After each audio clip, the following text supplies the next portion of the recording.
Hello, everyone, and welcome to the Gaming Year Ahead podcast.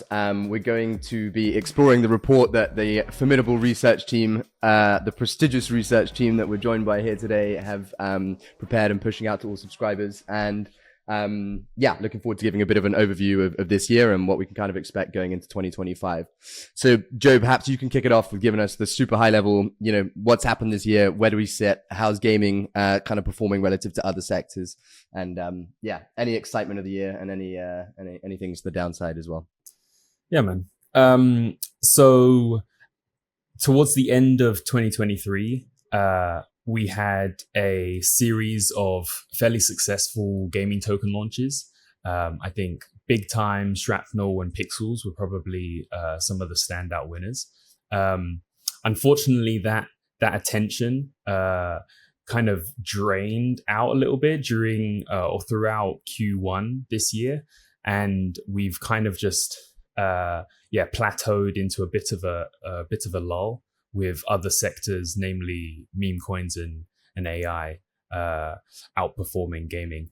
I think one of the standout predictions from last year's report that stuck with me was this idea of there being like a fight for player liquidity.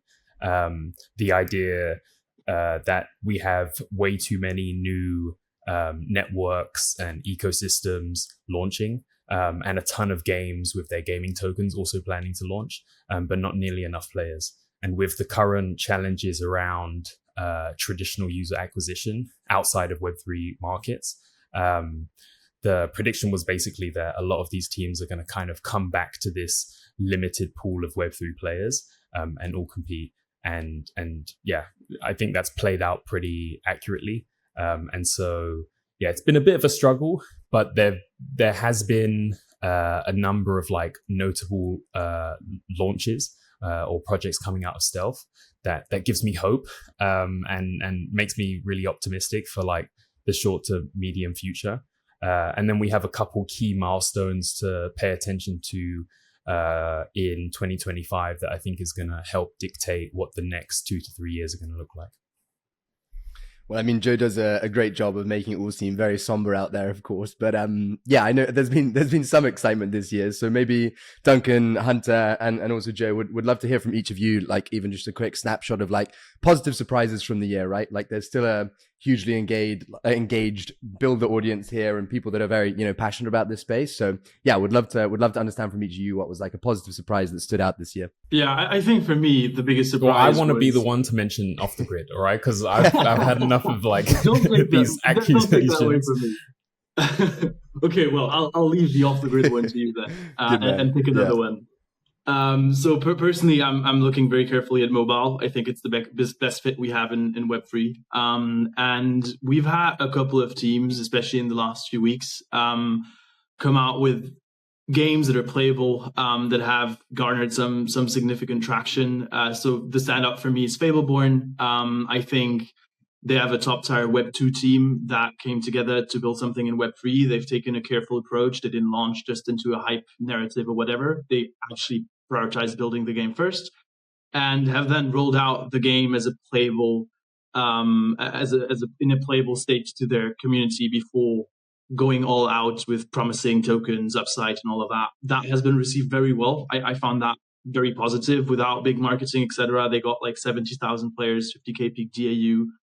And the retention rate, the D7 retention rate of 43% stood out. That shows that people were actually playing. And the interesting part about that was they wanted to incentivize for the first playtests, but they got so many CCU, so concurrent users, that it absolutely crashed the servers and they couldn't play.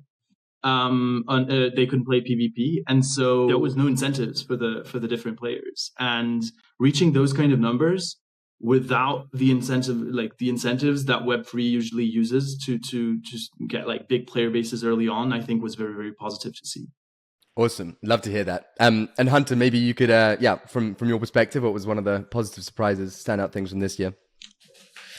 For me, like, I'm paying attention to like essentially the builders who are like going out there and trying to get I want to call them like entertainment driven users, right? So I'm looking at the guys over at Riftstorm. They're working on this roguelike, which in terms of like a genre fit for Web3, I still have a lot of questions about, but they went out and they activated like 800 streamers, 800 content creators for their last game. I'm looking at Bornless. I met them at Gamescom. Their booth was it had people all around, lining up all around the booth for the entirety of the conference, and they just had their recent Halloween playtest. Some other teams on mobile that I'm looking at, like the guys over at Exterio and their Forex Age of Dino. It's seeing some traction based on the numbers that the team has been sharing. I'm pretty close with the team at King of Destiny. They're showing some promise as well. Though testing so far has largely been in sort of like the tier 2, tier 3 countries. So yeah, I mean, they're essentially, I think the positive sign is that there are certain teams that have shown early signs of being able to attract at least some player base, right? Like not enough to sort of like validate their business model and to drive enough revenue to the company and even to drive revenue to a token. But yeah, there's signs that people are willing to play Web3 games. And that's a big positive for me. Awesome. I'd love to hear that. And Duncan, curious from your side as well, just touching kind of like the investing and funding dynamics. I know you've been digging into numbers a lot. Is there anything in terms of a high level overview you can give us of like, how has that trended? Obviously, we saw this massive explosion in 2021 and 2022 of like investor interest and appetite with this sector. And, you know, with the relative weakness of like at least gaming token performance, I think that's dwindled. So yeah, maybe you could put some meat on the bone around that for us. Yeah, of course. I think overall Web3 gaming funding is pretty healthy. We've come down obviously a lot. Like in 2022 specifically, we saw over 4 billion in funding, which was absolutely insane. But now we're sitting just around a bill for the year, a bit less, which still is a very strong funding number. If you compare that to Web2, we were about 30 to 40% of the entire Web3, the entire gaming industry. And if you consider that we cater to about 1% of the player base right now, there is a huge stream of money coming into that industry that is perceived as innovative. Like Web2 gaming has been struggling for a while. And a lot of bigger Web2 teams have been very interested in coming into Web3. So you have bigger like Off the Grid, I think, is a good example. Like they have a very strong reputation. They built Warface, which was a $1 billion grossing shooter in Web2. We have the founder of Tarkov, which is coming into Web3 to build a game. And similarly, like bigger entities like Ubisoft, obviously many failures in Web3, but still it's a big entity that's coming into Web3 and trying to do something. And I think Sonium recently just shows that even the biggest companies like a Sony are very interested in building in Web3.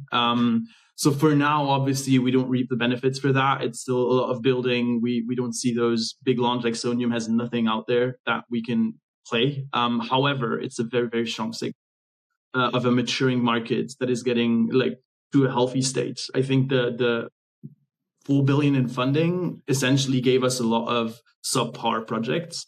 And it took the market 2 years to weed that out and cleanse itself. And now I'm much more optimistic in the future because we actually have very strong teams that are funded, that have a notable pedigree, releasing products. And that's going to be the biggest impact. Like we need playable games, we need fun games that attract the Web2 audience and not just cater to a few 100,000 people in Web3. Absolutely.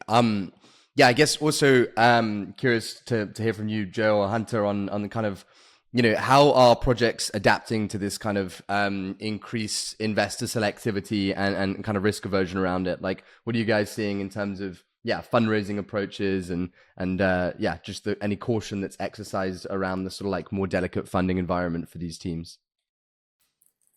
Yeah, I think Hunter can speak a bit more on the current landscape of like fair launches or larger unlocks at launch. For me, I think one area that I'm super excited for, and to see more projects get involved with is, and like shameless shill, this is a Delphi incubated project, but like Legion. And I think the idea of gaming projects going down the ICO route, there are obviously complications with, a lack of early funding will make it much harder for teams to like build out a vertical slice to then present to their community, to then raise further funding on. But I think for the right teams, it's a really interesting approach, and I'm excited to see more people experiment in that kind of space. Yeah, and as it relates to sort of like fair launches, I mean, we all know like Q1, Q2, like we had a ton of new gaming tokens that sort of like rushed into to capture the hype that we saw, the early excitement from a few larger tokens that went to market. And as a result of that, we were just overwhelmed. The market was just overwhelmed. Like the number of users, if you're tracking something like Ethereum-based wallets, which are where most of the tokens are traded, at least their DEX pairs are, those grew like for the entire industry grew from like 11 to 13 mil in that time. But we had like 55 launches, which is like 30% more than we had the entirety of last year, just in like the first 2 quarters. And so it's made it incredibly tough for teams to now get funding, because the open market is saying that these tokens, at least for now, should be valued a lot lower. And a lot of these teams are anchored to prior valuations that were set in more, let's say, investor-friendly conditions. And so now teams are sort of like thinking of a couple of things. They're thinking, okay, how can we get funding if not from the open market? Do we have to chase different chains for grants? Do we have to chase different ecosystems that have cash, different sort of like hybrid chain and product funds, like what the guys at Helicon and Immutable are doing? Or do we sort of like prioritize, let's say, early traction by making tokens a lot more palatable for the open market, either by giving the community a favorable allocation, getting them in at a favorable valuation, or by releasing more of the token at TGE in order to sort of like remove this fear of vesting that we sort of like saw perpetuate and in Q1 and Q2 and largely led rise to meme coins since then. So we're seeing I guess a lot of experiments on that front, right? Like Xborg, they did a large unlock essentially for all investors, KOLs, really only the team. And we've seen a couple others sort of like at least try or attempt a similar model with varying degrees of success. So it's clear that something should change in order to get people to buy into new tokens. And we're in the process of figuring out what that exactly is. Makes sense. Yeah. Excited to dig into that a bit more later on around these kind of new distribution mechanics, but makes sense on both fronts regarding, obviously more of the like ICO community driven stuff. And then also people trying to tinker with the sort of distribution mechanics as well around these tokens. Excited to see how all of that evolves.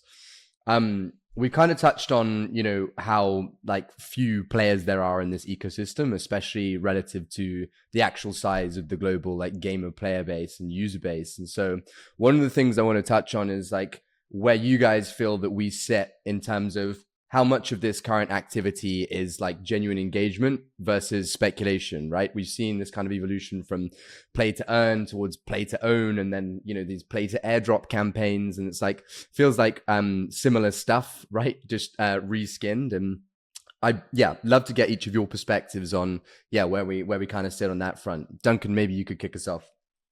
Yeah, of course. I think most of it is incentive driven. There's very few genuine players in Web3 that just play because they have fun, and that should be the primary value proposition of games. They're entertainment value backed. But when incentives are at play, when you can earn something when you play, you always have that comparison, like can I put in my time and get more back than if I took my time and put it into something else? And that just makes botting very, very, very appealing. And so it's very tough to actually find out how many bots are in Web3, etc. Every single team released their own numbers. Data is a big problem in Web3, I think. And if you look at things like transactions, they're so easy to skew. It's very simple because they're at the discretion of the games or the chains and how they define a transaction in their game. It's very easy for them to define, like, every single time you log in or click a button, it's a transaction, and that naturally pushes the numbers.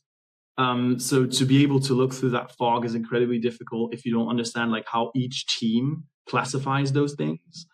So yeah, we're sitting at about 10 to 12 million transactions per day, mostly pushed by a few standout players in the industry. So Off the Grid, obviously, again, one that is pushing a lot of transactions. A notable thing is that we have about 2,000-3,000 games in the Web3 sector. Of that, I think we have roughly 150-200 that get over 1,000 transactions, which speaks to the lack of volume and true activity in the space. When you go to games that exceed like 10,000 transactions, it's only 90. So yeah, it's sadly, it's a very concentrated market. We don't have enough products that will push enough activity within the game. And on top of that, every single player, the teams that are building the games and the chains have strong incentives to paint a better picture than it actually is. And so they will use the metrics or skew them in a way where it seems like we have stronger activity than actually true. So yeah, it's going into the right direction. I think everything will be product driven. So when we get like fun products, that's when people will stream in. For now, there's too many incentives in play to paint a wrong picture, sadly. Makes sense. Thank you for that. I think we can probably all agree that one of the most exciting and emphatic instances of what appears to be genuine, like external, interest in a product that's come out of this space is Off the Grid's launch earlier this year. So Joe, maybe would love to hear from you. Like what can we learn from that success? What do you think they did well? What do you think they did wrong? And would love to just understand what we think the path forwards from here is. Yeah, no, that was definitely probably one of the top three standout milestones of this year. In terms of learnings, I mean, it's clear from the offset that this is a team that knows what they're doing. And so, they had the advantage of having a sizable marketing budget, but knowing where to put those dollars is something that only comes from experience. And I think over just like more than just putting the money where it needs to go to get distribution, to get more eyeballs on the project. What I think a key learning is definitely, which all teams can take away from, is like if you want to target, quote unquote, real gamers from Web 2, especially the hardcore variety, those that are the loudest in their objections against like NFTs and predatory like play to earn mechanics, is to just abstract all blockchain frictions and make them available only to the users that actually care about them. And so the fact that people were able to play Off the Grid without having NFTs thrown in their face, with no need for an interaction with the token directly, and no direct interaction with blockchain in general, I think was a huge positive. It's not to say that all games need to be built in that way. I think there are cases where I still personally believe that, I guess, a more heavy blockchain integration is warranted and advantageous. But in this case, for this target audience, I think they did an excellent job in the execution of like the blockchain integrations. Absolutely. And then, yeah, Hunter, I'd love to hear from you regarding, where do you think that these like next pockets of like user growth are going to come from? Obviously, yeah, we have the big AAA mainstream, like light touch crypto integration that's done very delicately. That's now had the blessing of, mainstream gamers and the big streamers, which is very exciting to see. But in terms of like the quote unquote trenches and the more, crypto-esque side of the industry, like, what are you seeing that you think is going to kind of grow this audience? And what's exciting you there? There are a couple of things I'm looking at. I'm looking at, like Duncan, I'm looking at mobile and how easy it has become for these teams now to sort of get approved or get a version of their app approved on the app stores, and how that can, with traditional UA, lead to more people interacting with just regular games that, to various degrees, have an element of crypto. I'm looking within crypto itself. I'm looking at, I think now that the market is picking up, we might see more of these like high stakes speculative games with like on-chain. I'd say like traders that also double as gamers when it's like convenient to them. So I'm specifically looking at essentially new ecosystems. So like your Abstract, your Monad, your Bearer chain, and sort of like the on-chain, definitely like lending a lot from sort of like the 2021 era of like your Wolf game and like these on-chain strategy games. Just coupled with these new ecosystems that always bring a lot of excitement to the current player base. And outside of that, mainly just tapping more into audiences that outside of Southeast Asia have shown to possess like a lot of gamers, but have largely been untapped. Like talking about gamers in regions like Brazil, maybe India, other parts, other smaller countries that have seen a lot of crypto adoption, but still have not yet sort of like reached all the gamers. Makes sense. Yeah, I guess also curious, like from each of your perspectives, what are you guys seeing in terms of some of the broader approaches to blending like blockchain elements with actual, fun, streamlined gameplay? Like on the mobile front, some of the teams that you're tracking, like what's exciting you about that? What's kind of standing out? So I already sung my praises for how Off the Grid has executed, and I think there are definitely some other games in the market that will take or should take a similar approach. In terms of like more heavy-handed approaches, I think even, and we'll touch on this a bit later, but even in the fully on-chain gaming space, there has been a bit of a, I don't know, to me it appears like a bit of an identity crisis where people are now starting to realize that you don't necessarily need to have all game state and game logic stored on chain, and instead move to a more like compute off chain and then verify on chain via proofs. And that, it makes a ton of sense, right? You don't want to bloat the block space with data that doesn't necessarily need to be there. And so I think these are all like design decisions, right? I don't think you necessarily need to be constrained in ways that don't make sense. And so we're seeing that in the fully on-chain gaming space. I think for mobile, what stands out to me that we haven't seen in previous years is the use of PWAs, both in conjunction with native mobile apps, as well as just like standalone PWA strategies. When you have a couple projects that have been launching basically a native app alongside PWA, the integration has essentially been for monetization. And so instead of monetizing your users in app, where Apple will take their 30%, you find ways to get the users to bridge over outside of the core app store. And then, you get to mitigate the 30% fees. And then teams also have, there's it's slightly easier to integrate like various different blockchain features. So if you're doing direct like on-chain monetization, then that becomes a little bit easier. And you're also, teams have more flexibility to take some of that 30% and then drive that back via rewards or incentives. And so I think that's been pretty interesting. I guess the other big standout one is Ton and like mini games on Ton. And I think Ton's the introduction of Ton Stars has probably been one of like the standout feature launches of this year. I know that the hype, the Ton hype didn't start because of stars, and I think stars have largely flown under the radar. But for me, at least, that's by far the biggest value add.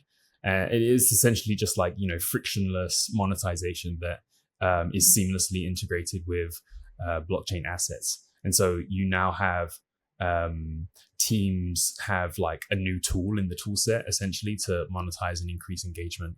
But this particular tool happens to be on an ecosystem with 900 million active users, and is also like seamlessly integrated with tokens and NFTs. Yeah, excited for some continued experimentation on that front. I feel like a few teams are going to really crack that nut and leverage that distribution angle. So it'll be interesting to see how that evolves. Duncan, I wanted to kick the same question back to you. What are you seeing in terms of balancing traditional gameplay with the blockchain piece? Like, what's standing out to you? As I say, especially on the mobile front where you've been focusing a lot of your energy. I'm personally a big fan of simplicity. I think there's two very easy things where you can use the blockchain to just improve what we have currently in the mobile gaming space. So first, when you use a token, you make your game much more accessible, or the IAPs for your game much more accessible. So India is a very good example where if you want to cover the entirety of India, you have to work with over 30 different payment providers. That just straight up doesn't happen when you have a token. You make the game and the purchases in the game so much more accessible because you don't have to deal on the regulatory side with many, many different partners that all take different cuts, etc. So you make the experience just easier for both parties. And the second thing is you can cut out the middleman. So when you have a traditional game, and as Joe said earlier, you have to pay fees to the App Store, to the Play Store, etc. But even if you go like an external platform like Xsolla, you'll always have a PayPal in a web shop, for example, that will take the 5 to 9% fees that are typical. And when you use crypto as a means to transact within your ecosystem, you can save these fees, at the very least, the middleman fees of payment providers. And that makes the experience either cheaper for the player or increase your margin, or you split the difference, and both happen. So that, I think, is very simple and can be done by nearly anyone to improve the entire experience within gaming. Where you don't have to cater to like very deep Web3 mechanics, etc. Like obviously those are all interesting design space, but I think those two things are just so powerful if implemented in any kind of environment, like specifically mobile. Awesome. Makes sense. I kind of wanted to switch a little bit into like where you guys see a lot of opportunity from a game genre and game style perspective. Hunter, I know you in particular, have found a lot of interest around some of these like smaller, scrappy indie teams and, the things that they've been working on. And so, would love to hear from you about like, which types of games you think are going to best leverage crypto. How are those likely to unfold? Like, to give an example, like one of the titles, Cambria, that I love so much, trying to build, old school RuneScape on chain. They built something incredibly simplistic, right, in terms of emulating the RuneScape Duel Arena and allowing people to wager like 50-50 stakes, ETH versus ETH, with this escrow contract. And it's pretty amazing to see them do $100 million in volume in like the first 3 months of launch, even though they had like a 4% fee on there. And so that's the kind of stuff that feels much more crypto native, that doesn't depend on this massive audience, that excites me. And would love to hear your perspective on it. Yeah, so I guess in terms of what I think would interest like the current crop of the Web3 gamer, Web3 speculator, since current games at least those that are targeting this audience, is sort of like fighting for attention with all these tokens and these different sectors across memes and DeFi and AI. For me, the big thing that I'm looking at now is, okay, what teams can sort of like leverage or like create loops that don't require sort of like constant monitoring, right? Where a lot of the strategy is essentially done without necessarily interacting with the game, but where you come and you make a couple of decisions here and there over the course of 24 hours to a couple of days. And so as I imagine a lot of speculative capital will flow into crypto, I'm positioning in some of these, or I'm trying to position in some of these games. And the Dual Arena is one example. I personally, so this is a bag bias, but like I said before, the Wolf game idea and the dev from Wolf game, he's working on something with Abstract that I'm looking at attentively. And outside of that, what I'm looking at is essentially teams that understand that people, like essentially gamers, they're not necessarily looking for Web3 games. They're literally looking for games. They're looking for entertainment. And what Web3 can provide is sort of like an arena where people feel a lot more empowered and a lot more agency of their assets, and by extension will allow for them to spend a lot more.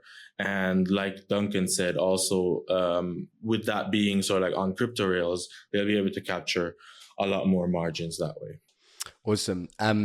Yeah, maybe Duncan, you could touch on some of the things that are looking promising to you in terms of, types of mobile games that you think are well suited to this. Yeah, obviously the big standout in mobile this year has been FableBorn. It won the Mobile Gaming Award from Game 3 at the YGG event just recently. It's picked up over 100,000 players and just announced its move to Ronin. I think that's going to be an interesting case study because it's a mid-core game. So it requires players to put in more time. It has a deeper spending depth than most casual games that we have seen pop up everywhere over the last 3 years. And so that's going to be a very, very interesting case study, I think. Other games I find very interesting are King of Destiny from Infinigods and City vs. Tycoon from Ownplay, two luck battlers that take rather different approaches. Specifically, Infinigods went with a mythology setting, etc., so very far away from reality, and City vs. Tycoon went with a very realistic approach that mirrors what Monopoly Go is doing. I think both are interesting because they're well funded. They have excellent teams from like the pedigree of the different people building the games. However, I think it's very hard to compete with the Monopoly Go and the billions of UA money they can throw at the market. Games like that need big spending. And I was discussing that with Joe earlier this week. Like Monopoly Go and their team drove CPIs to absolutely crazy numbers because they were so aggressive in targeting like US and T1 countries. And if you don't do that, it becomes very, very tough to monetize your player base enough. However, still two very interesting examples. I think on the Ownplay side, the infrastructure aspect is also very interesting. They're building like a PWA infrastructure. Then I think Cypher, which released earlier this year, had like a playable slice. I found a very interesting game. My dark horse is Capsule Heroes for mobile gaming. I don't know how much attention they'll get because Endless Clouds, the studio building that, is also building Treeverse. And it seems that they're prioritizing this. However, the game is great. I think it is a very good fit for Web3 because you can put in a lot of different items for looks. Like you have a lot of skins. It's very easy to build in. It's fast gameplay. It's competitive. And that just speaks to the short attention span of the average crypto user. However, yeah, I don't think it will get the attention it deserves. However, that's one of the best mobile games I've played this year. I think if you, like more broadly speaking, I like to, or at least this year, I've increasingly started to bucket games into one of two categories.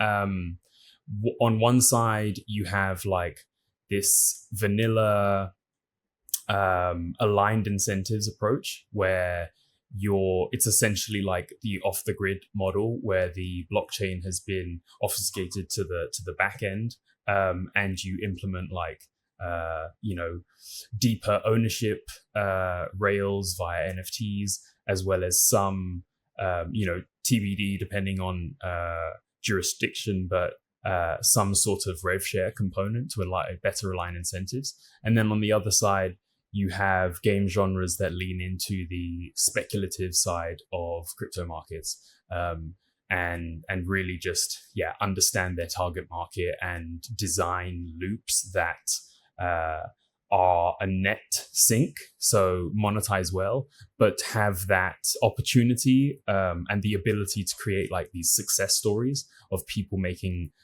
large sums of money. And so I think, I like to define it into one of those two buckets for the vast majority of projects. There are outliers. I think Eve Frontier comes to mind as a game that wants to avoid the speculative components, but is a lot more blockchain heavy compared to off the grid. And I think it makes sense for those types of games. It's definitely not for all teams. And if there were teams to like execute on this vision, then it would definitely be CCP. But this idea of like leaning into the composability of blockchains, and actually just porting your entire economy on chain. There is like, I guess like a smaller sub niche for games like that and Citadel, where it makes more sense. But largely speaking, I think those two buckets over the past, 3 or so years, I think it all kind of falls into one of those two buckets. We will see like TBD on how Pixels is able to figure out their LTV CAC ratio. And if they can become profitable and figure out their unit economics, then there might be something interesting there. As well as like the whole Bitcoin gaming that we outlined in a report last year. But I guess more data to come on that in the coming year. Hopefully we'll write some reports about it.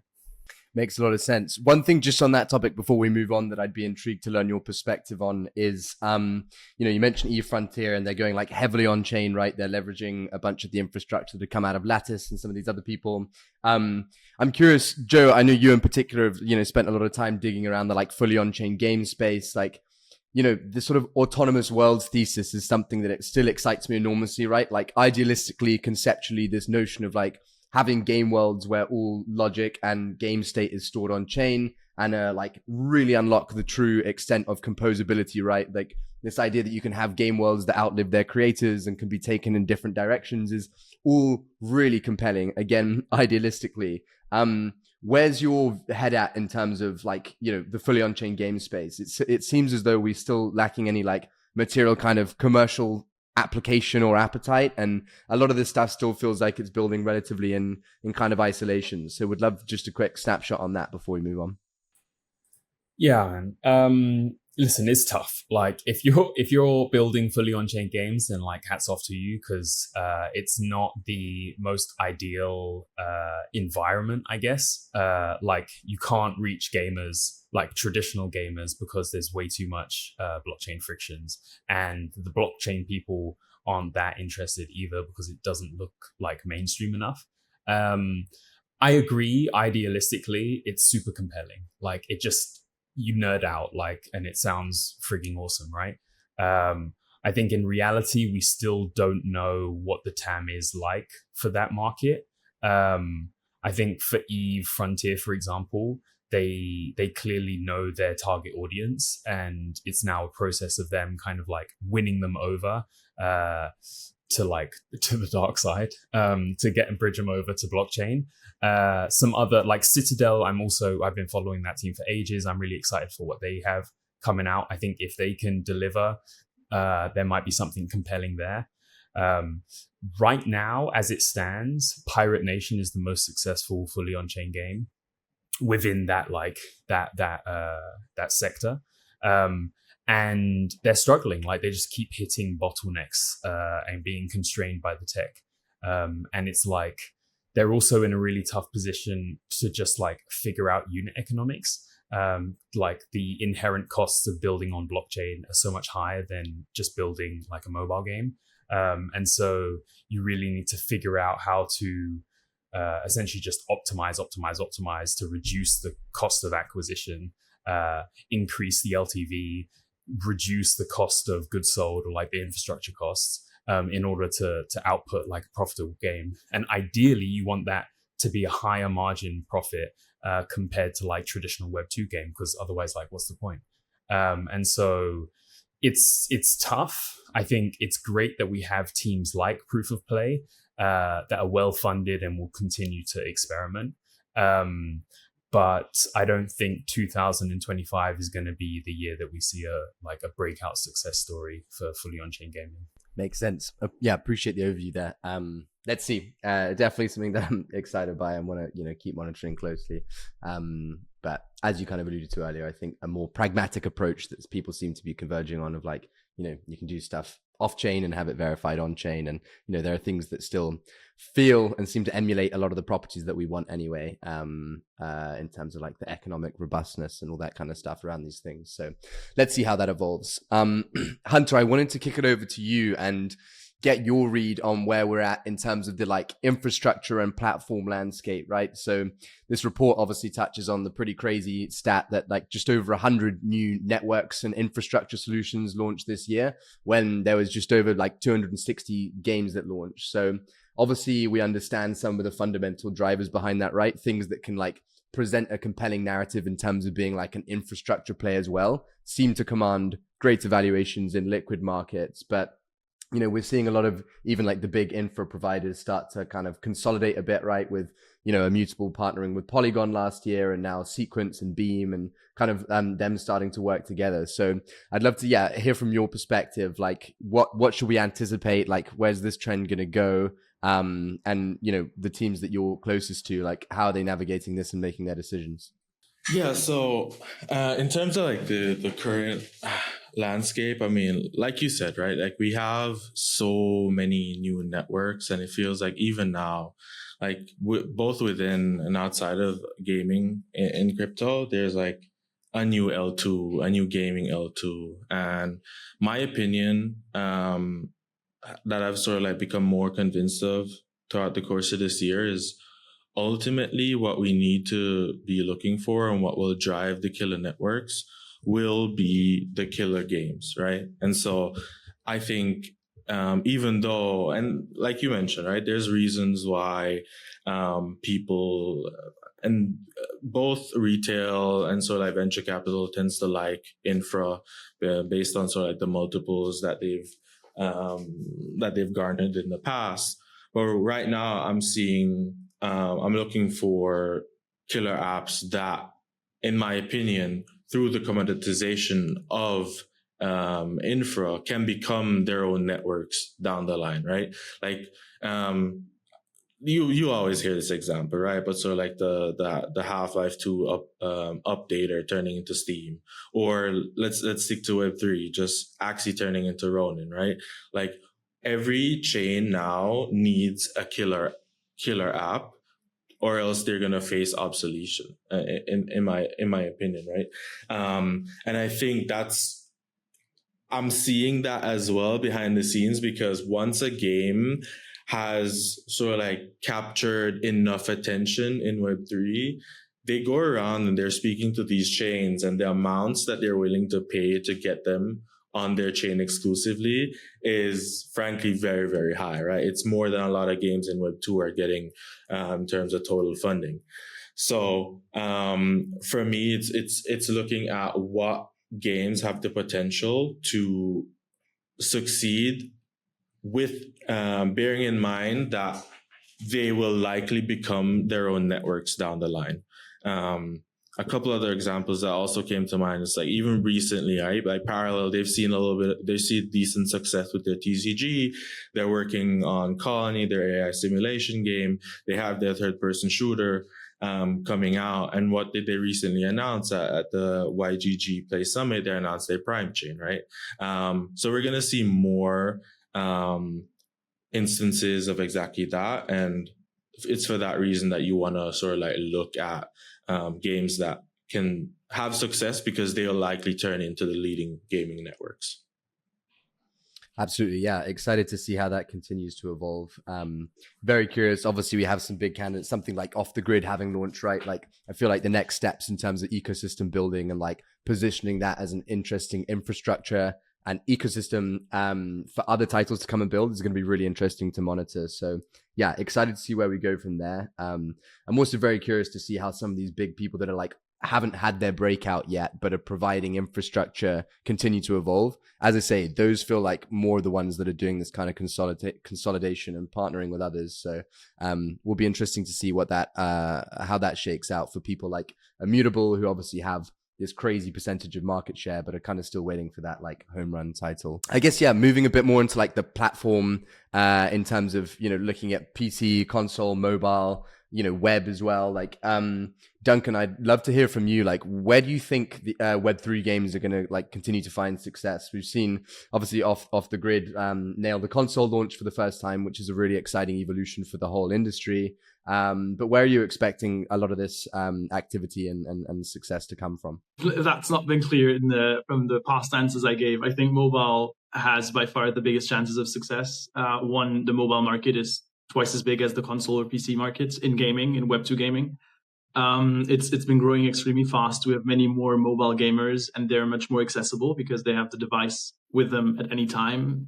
When you're at like doing commutes or whatever, you can always pull it out and like play for 5-10 minutes, which just makes the entire sector much more accessible. On top of that, costs are lower, so you can build mobile games at a much cheaper rate. You can build them faster. You can react faster and iterate.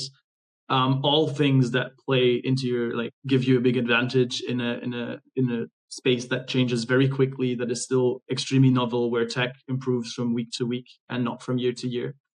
And so, yeah, I see mobile as by far the most interesting platform for short-term success. I think PC is still more interesting than console because it's less of a closed system. So for consoles, you have to go through Microsoft and Sony basically, or you go through Nintendo, which is even harder for the Switch.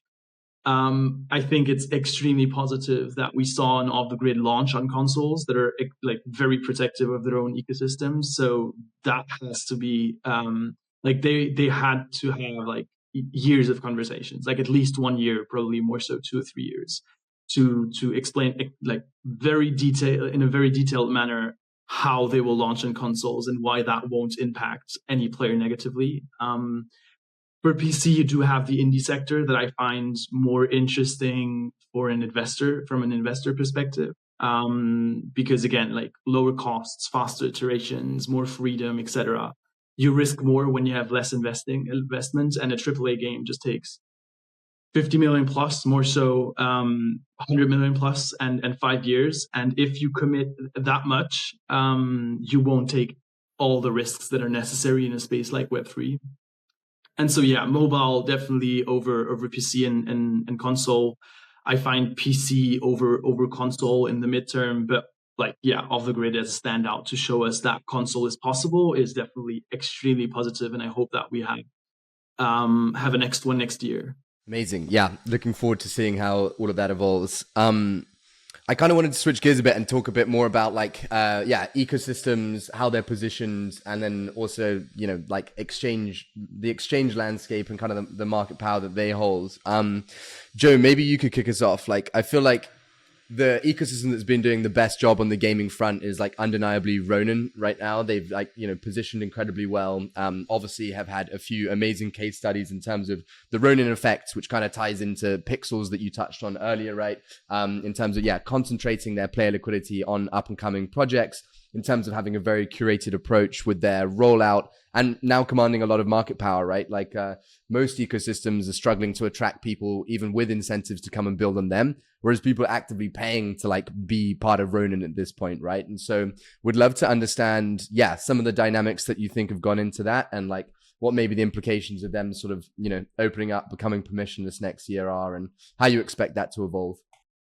Yeah. No, Ronin definitely commands mindshare when it comes to gaming ecosystems.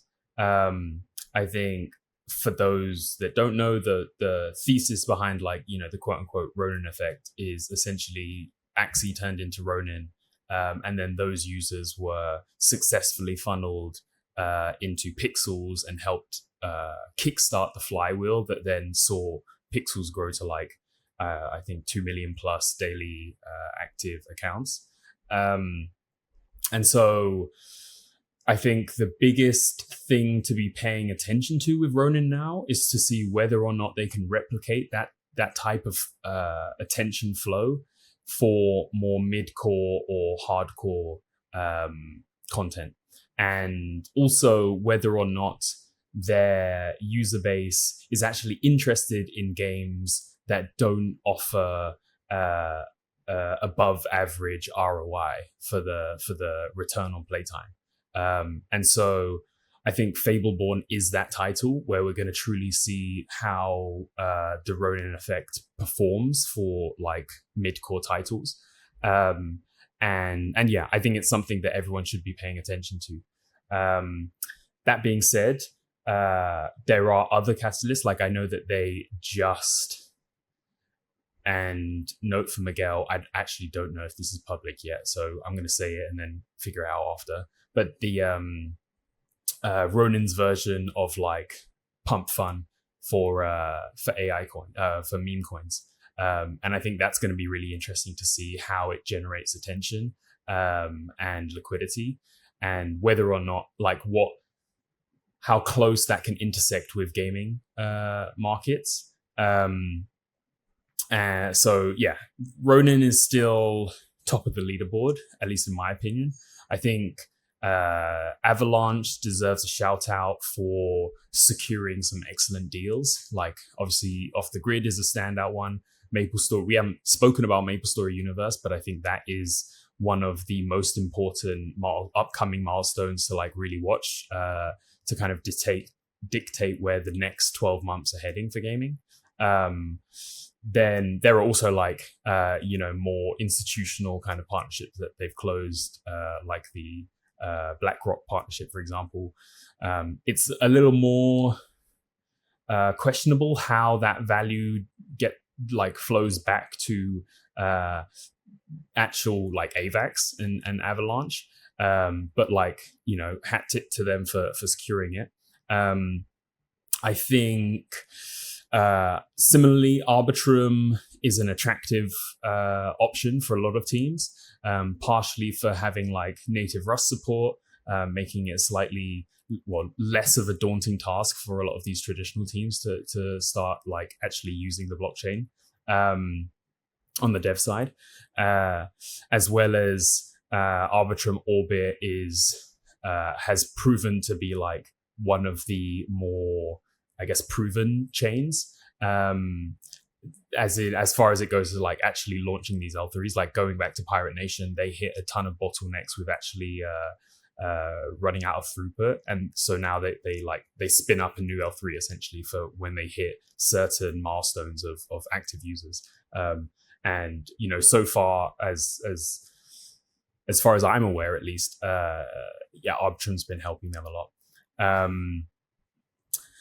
And then, I mean, Solana is due a shout out, but like TBD on how that impacts gaming. Like so far, it hasn't. It's just fully focused on kind of meme coins. But I think as the market settles down, like perhaps more towards like the bear, it will be interesting to see whether or not a lot of that new capital parks itself in some more like fundamentally strong projects. And also what projects just generally move there.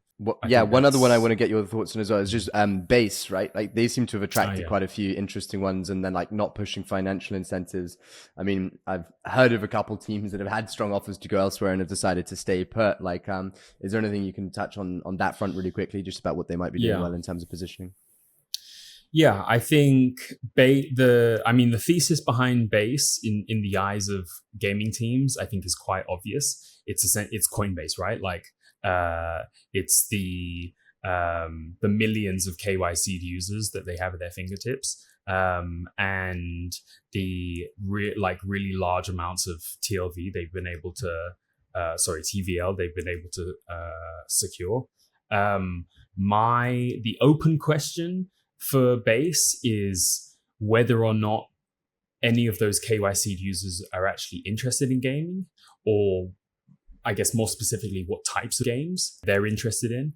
My personal assumption, and this is like purely an assumption, would be that I think social casino games, or games that lean more toward the speculative side of the gaming spectrum, will find more success there. But like TBD, I think Avalon is going to be a great case study to see if there is interest on the other side of the spectrum for like that more like hardcore genre that really leans into the ownership element that blockchain brings.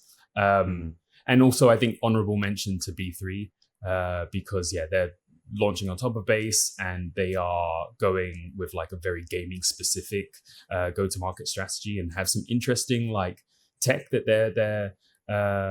they're proposing. I mean, TBD on like how it's executed, but I think all of the aggregation stuff that they're talking about makes a ton of sense and is like very much needed. So, and they've also secured some great games, right? Like I think Parallels Shooter is confirmed for B3. I even think Hunter, is the Prime chain going to be in partnership with B3? Yeah. And so, honorable mention to those guys, I think worth paying attention to. Awesome. And Hunter, wanted to kick it over to you and get your perspective. Like, I feel like it's been a very challenging environment for teams to navigate like the exchange landscape. We mentioned earlier this year, there was kind of this like rush for a ton of launches. We've kind of alluded to the idea that there might be similar dynamics unfolding like early next year, right? With a ton of teams trying to TGE and exchanges like, a lot less inclined towards gaming after a few like launches that went less well. And would love your perspective on what's the lay of the land right now on the exchange front, and what can teams be doing to kind of position strongly?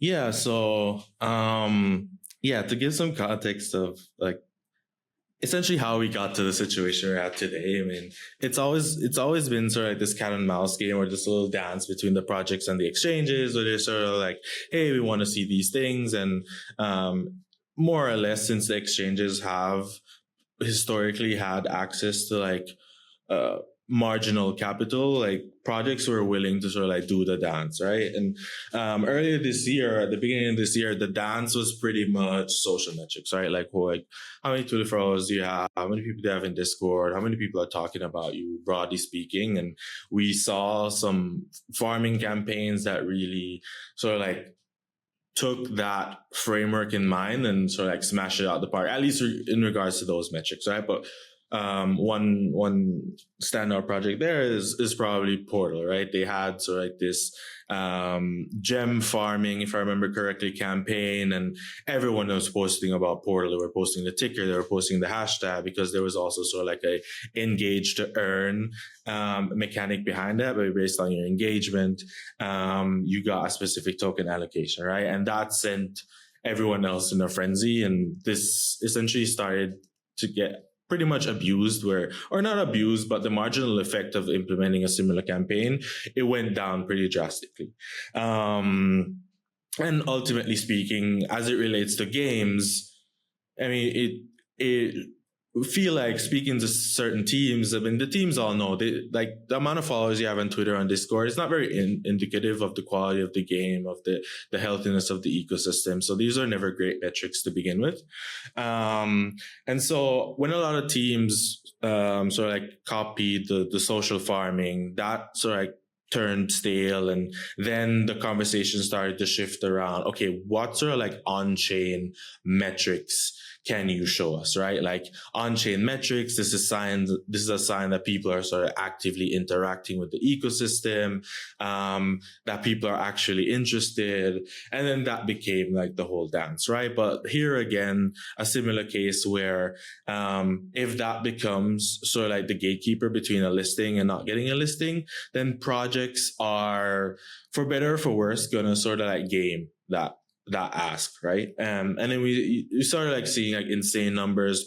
A lot of games, they're posting hundreds of thousands, if not millions of transactions per week, per month. But ultimately, there is no Like all transactions are not equal. Something as simple as an in-game event could be pushed as a transaction. So that also lost its meaning. And so it's been a little bit tough, right, for teams trying to get exchange listings right now, because like you mentioned before, so like teams gaming the ass, which themselves were a little bit silly, turned a lot of the relationships between gaming teams a little bit sour, right? And currently we're in the predicament, if you will, where most exchanges are sort of like put off by gaming, at least for now. And you really have to be a powerhouse in gaming to sort of like have easy time speaking to exchanges. But the current lay of the land is they're still sort of looking at on-chain transactions. They're also looking at sort of like valuable transactions, right? Like revenue that's being generated, transaction, like financial volume of the transactions. And we're shifting ever so slightly. I mean, this is maybe a little bit of Hopia mixed in as well. So like actual gaming metrics, right? Like actual revenue being an important factor with regards to getting listed, like actual player numbers that aren't gamified, that aren't botted. And so, yeah, the future is sort of like, it's teasing that direction, but we haven't seen many gaming listings in the recent months to prove that that's the case just yet. Awesome. I like following on from that, would also love to just double click on like, yeah, what are you kind of expecting around the like the evolution of the token distribution mechanics and some of the like go to market for these teams? You kind of touched on a bit of it earlier. Like obviously we've seen stuff like Super Champ recently. We saw Noob try and do this community round and like, you know, have a much larger day one unlock, which seems to have like not gone very well. Like what models do you anticipate are going to have an uptick in the coming year? And yeah, what do you think is going to work? Yeah, I think we're going to see a lot of experiment. We're going to continue to see a lot of experimentation, right? I think the sort of like variables that teams are playing with, they're playing with community token rounds and their respective valuations. Namely, can we offer the community a more attractive entry so that the community doesn't feel like, okay, if they're buying on day one or if they're getting in at all, it's sort of like they don't know or they can't conceive a reality where their token can 10x to 100x, right? Because that is some variation of that is what ultimately most token holders are looking for. The other part of it is in terms of like vesting, right? Like I mentioned, like we had the low float, high FDV, so like plagued the space, or it was a key part of a lot of big token launches this year, and turned off a lot of people because essentially in the mind of the user base at the time, why should I buy your token or any of these tokens that come out the gate after being essentially bid up in private markets with no clear guidelines as to justify the valuations? Why should I then bid these very expensive tokens when I can go buy memes, right? That are sort of seeded on the day that they're launched. And so we're seeing a lot of teams play with the initial float by giving more to community, unlocking investors, unlocking KOLs, so that essentially there's a greater feeling of the TGE being of the start of the journey versus the end, right? I think a lot of people, they sort of like felt, okay, a day, and it's been proven, right? Like most of the tokens that launched like Q2, I looked at a basket of like 22 tokens. On average, they were down like 30%. And that's after sort of like the recent rally post Trump election, right? Teams are playing with vesting structures. Maybe we're seeing like hints of milestone-based vesting that would sort of like align more with the interests of the players. Teams are playing with initial flow, and teams are playing with valuations and offering the community more attractive valuations. Awesome. Yeah, makes a lot of sense. Joe, AI obviously has been a huge narrative in recent years, like broadly. It's continuing to build momentum, especially in crypto, right? We've seen this massive explosion of like the sort of AI agent meta. There's a ton of like genuinely fucking exciting innovation happening that's very bottoms up there. And we're seeing like, yeah, these kind of autonomous agents being imbued with more and more functionality, obviously being let loose on Twitter and starting to interact with not just others, but each other, which is a very exciting time. I know you've been doing some digging into this area. Like, how do you anticipate that's going to impact gaming, like if at all? And obviously more specifically, like the crypto side of things. Yeah, so without going too deep into the weeds of like some of the technical innovations that have occurred over this last like anywhere like 6 months to over 2 years, I broadly categorize AI gaming into like 3 buckets. One being AI enhanced developer tools, that just essentially being like developers leveraging AI to be more efficient and to do more. The TLDR there is like, it's already happening, it's only going to happen more. And ultimately, the biggest advantage is going to be smaller teams being able to do more, essentially. And we maybe have some knock-on effects with like more stability in like the fairly tumultuous AAA environment. The second bucket is AI-powered features. For this, I categorize anything from like adaptive difficulties, personalized NPCs. It could also be AI-powered bots in multiplayer games, but like more intelligent bots. And the idea there is that you're essentially increasing player engagement, right? So let's take AI NPCs, for example. You're being able to create more personalized stories. You have a increased affinity towards this game. You have like a personalized experience. And so the theory being that this will increase your overall playtime. With procedural generated elements, for example, that increases replayability, keeping players like in the same game for longer. You also, one I forgot to mention earlier was adaptive like live ops techniques that are being leveraged using like generative models. And so the idea again being like, how do you prevent player churn and keep people in the ecosystem for longer? As you increase retention, it gives you a lot more surface area to monetize, right?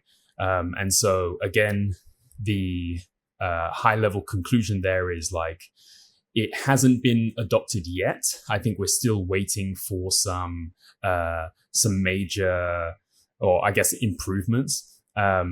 But there are like major players in the space. So a big one being like In-World AI. They closed a really big investment round at like a 500 mil valuation in 2023. More recently, actually this month, a company called like Dev Agent raised like 58 million at a 500 mil valuation. Again, doing AI like in-game agents. And so we're still waiting for the technology to improve. There was kind of like an infamous case at GDC where this year where Mecha Break showcased their demo leveraging NVIDIA's ACE technology. Yeah, so there was an infamous example during GDC this year where a game called Mecha Break was showcasing their beta using NVIDIA's ACE technology, which stands for Avatar Cloud Engine. And it was essentially like, AI NPCs attached to a chatbot. And they immediately got like some clashback from gamers. Essentially like the narrative was like kicking voice actors out of a job, right? It was an overblown there's some justification to it, but I think it was a small minority of really passionate gamers that voiced their opinions there. But the interesting part is that ultimately Mecha Break actually just like caved, and they were like, they released a press statement shortly after saying that they're gonna not ship the game with these features. I think a large part of that, which they didn't elaborate on specifically, was also the cost, right? The cost to run some of these features is a bit prohibitive at the moment.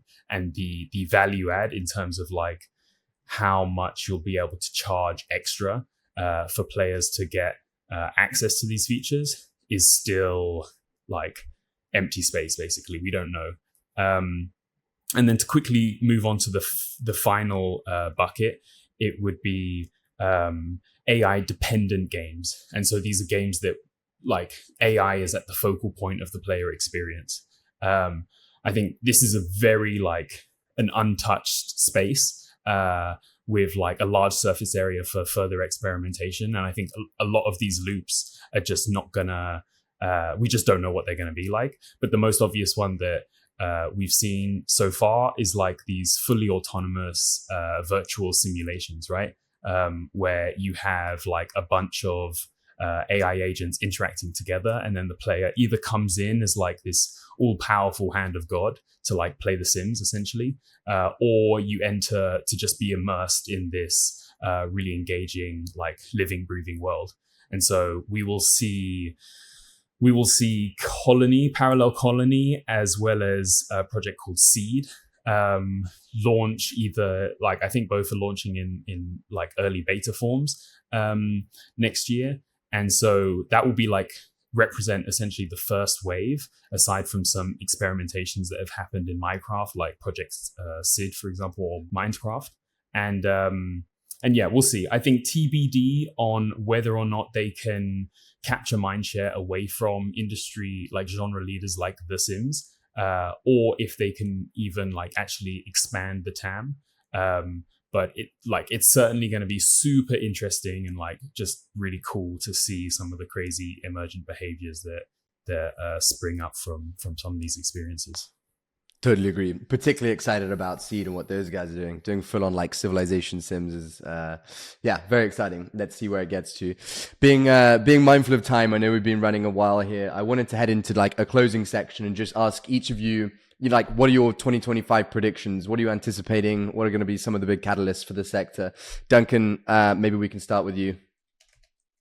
Yeah, so I think for the first time, we have enough good products to actually get like sustainable player numbers. I think 2025 will be the year of the space getting 4 or 5 pioneers that actually have like hundreds of thousands of players sustainably, because the games are fun and not just because people are chasing some kind of upside.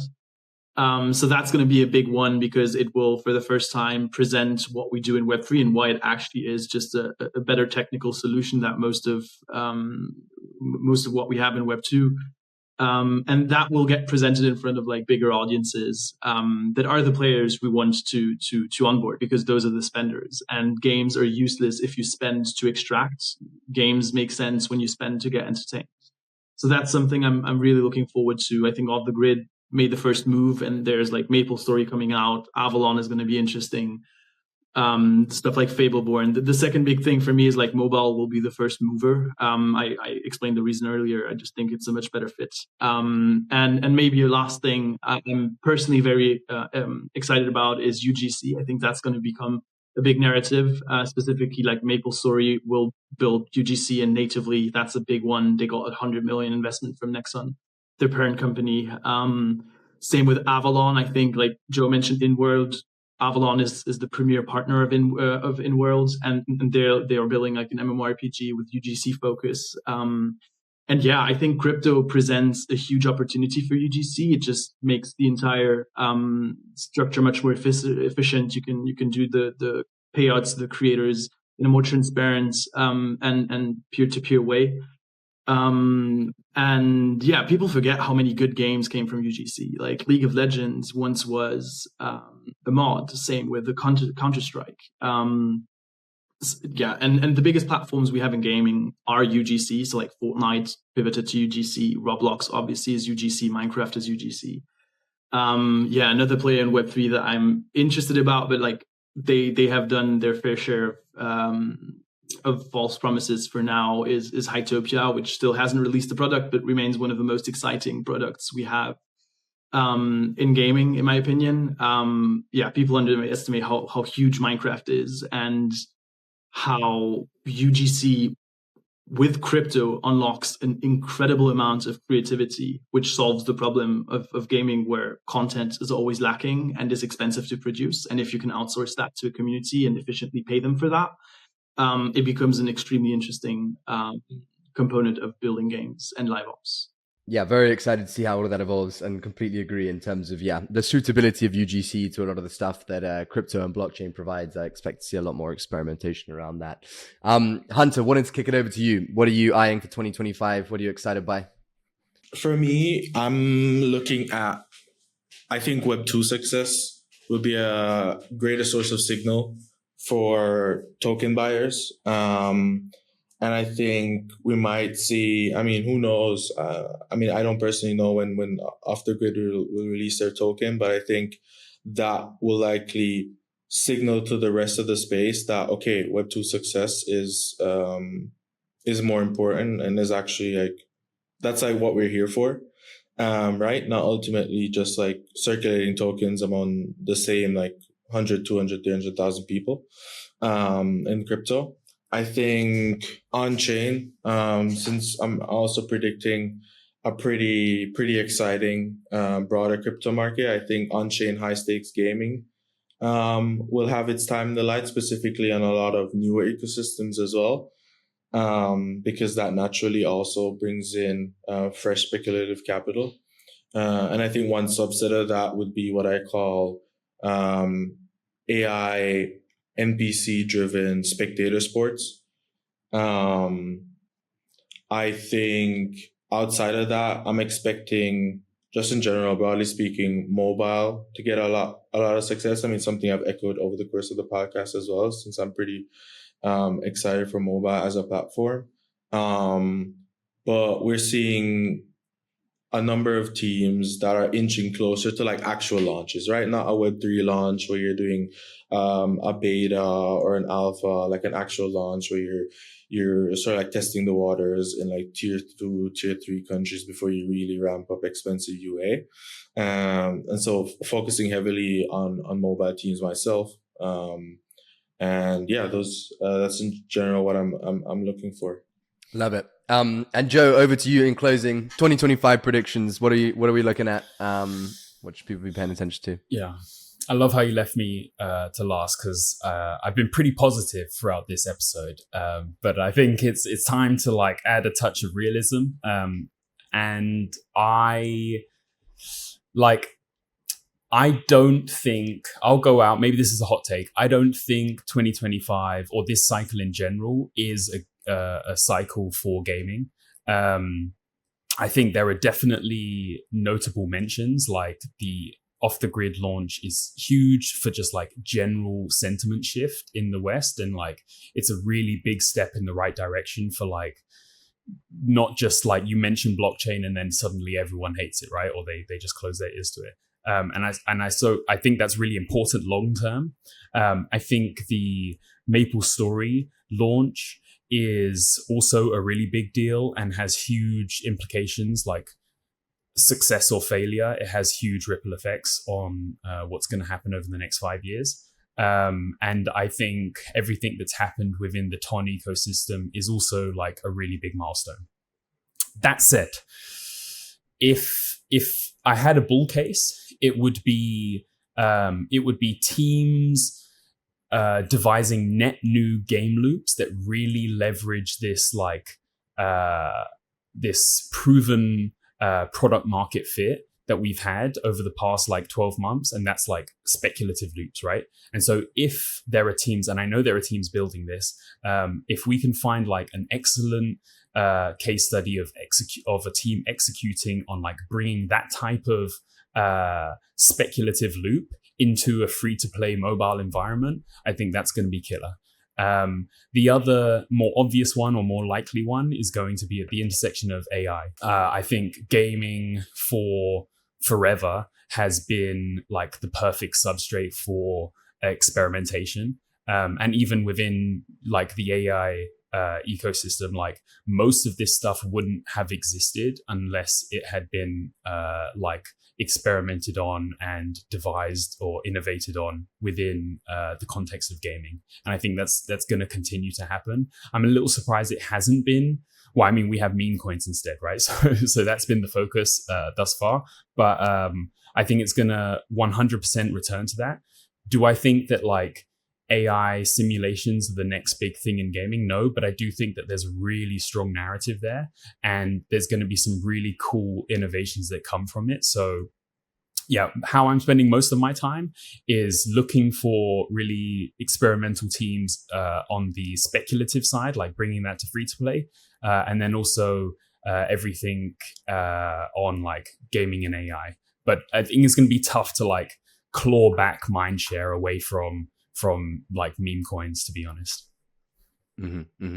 All makes sense. Well, let's see how it all shakes out. I'm very, very excited to see what comes. I do think we're overdue a rotation of like, you know, hot ball of money in crypto to gaming at some point. And I think hopefully, you know, people will be quite pleasantly surprised by what they see in terms of the new like polished products. And obviously as ever, I think off the grid, the Gunzilla ecosystem in particular is going to be very exciting to watch as they build on this launch into next year, because that feels like something that's actually capable of like, you know, building a massive mainstream audience and kind of slowly, you know, introducing some of these ideas to them. But guys, want to thank you all for your time.